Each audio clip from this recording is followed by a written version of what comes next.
सूत्रों के हवाले से खबर है कि हरियाणा चुनाव के मद्देनजर जाट मतदाताओं को लुभाने के लिए बीजेपी और आरएलडी में बातचीत चल रही है। बीजेपी और आरएलडी के बीच ये बातचीत अंतिम दौर में है।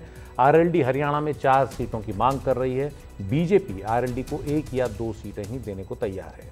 बीजेपी एक और विधायक गोपाल कांडा और विनोद शर्मा के भी संपर्क में है हरियाणा विधानसभा चुनाव के लिए।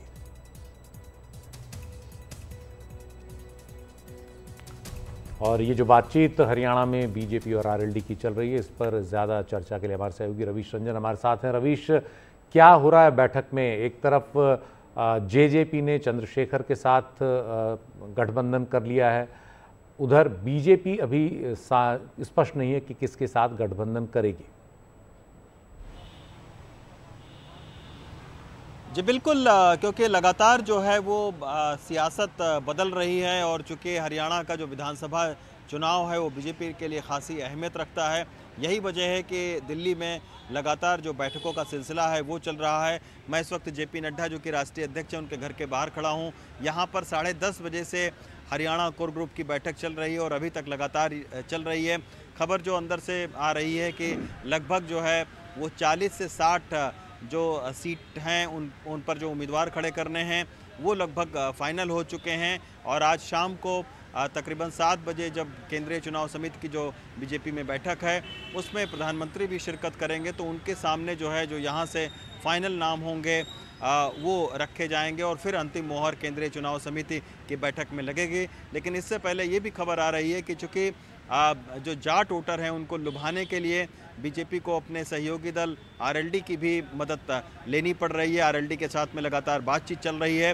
हालांकि आरएलडी जो है वो 4 विधानसभा सीटें मांग रही हैं, लेकिन जो सूत्र हैं वो ये कह रहे हैं कि 1 से 2 सीटें जो है वो आरएलडी को बीजेपी दे सकती है।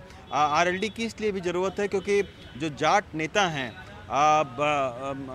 बीजेपी के वो इस वक्त साइडलाइन पर हैं। आप समझ सकते हैं कि कैप्टन अभिमन्यु हैं, ओपी धनखड़ हैं, तो जाट वोटरों को कैसे लुभाया जाए उसमें जो है वो जयंत काफ़ी एक महत्वपूर्ण भूमिका निभा सकते हैं। तो यही वजह है कि जयंत चौधरी के साथ में भी बातचीत सीटों के बंटवारे को लेकर चल रही है।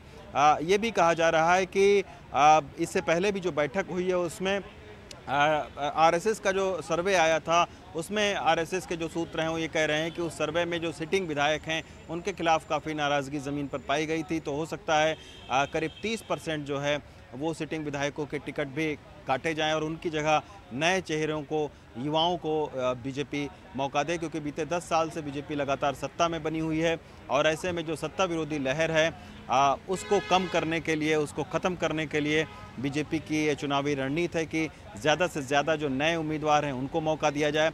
जो प्रभावशाली नेता हैं उनके बेटे को जो है, उनके बच्चों को भी टिकट दिया जाए। उसमें किरण चौधरी हैं जो कि एक जाट नेता हरियाणा की मानी जाती हैं, अभी राज्यसभा का टिकट बीजेपी ने दिया है और राज्यसभा की सांसद हैं। इसी तरीके से राव इंद्रजीत आप देख सकते हैं, हरियाणा में गुड़गांव का इलाका है, वहाँ पर काफ़ी एक सियासी उनका एक अच्छा खासा कद है, तो उनकी बेटी को जो है वो इसमें टिकट मिल सकता है।